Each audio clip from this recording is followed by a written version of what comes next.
आज हमने इनाग्रेशन की है 7 मोबाइल फूड टेस्टिंग लेबॉर्ट्रीज़ की। इन मोबाइल लेबॉर्ट्रीज़ में कुछ वो टेस्ट्स हम कर सकेंगे खुराक के हवाले से, जिसके अंदर दूध के टेस्ट्स हैं, गोश्त के हैं, तेल के हैं, मसाला जात, मशरूबात, पानी के।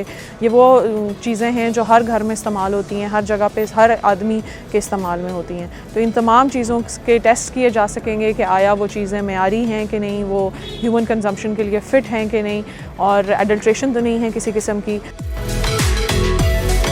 जो इसके रिज़ल्ट्स हैं वो फास्ट होंगे, बहुत कम टाइम में ये अपना रिज़ल्ट दे देगी, वो रिलायबल होंगे, ट्रांसपेरेंट होंगे, क्योंकि तमाम सिस्टम्स आईटी के साथ कनेक्टेड हैं। फूड सेफ्टी बेसिकली वो एक ऐसी चीज़ है जो पाकिस्तान में बड़े अरसे से बड़ी निगलेक्टेड रही है।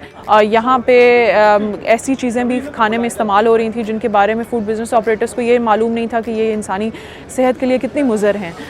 तो आहिस्ता आहिस्ता हम उनको अवेयर भी कर रहे हैं, उनके अगेंस्ट प्यूनिटिव एक्शन भी ले रहे हैं, ताकि वो इन चीज़ों के इस्तेमाल की रोकथाम की जा सके, और लोगों में भी ज़्यादा से ज़्यादा अवेयरनेस दी जा रही है कि आप इस तरह की चीज़ें ना इस्तेमाल करें। इस लैब में more than 16 different food item की ऑन द स्पॉट टेस्टिंग होगी, जिसमें हमारे पास जो सबसे इम्पॉर्टेंट इंग्रेडिएंट है लाइक मिल्क हो गया, तो उसकी डिटेक्शन, उसकी एडल्ट्रेशन जो हो रही है उसको एनालाइज करने के लिए हम यूज़ करते हैं इको मिल्क।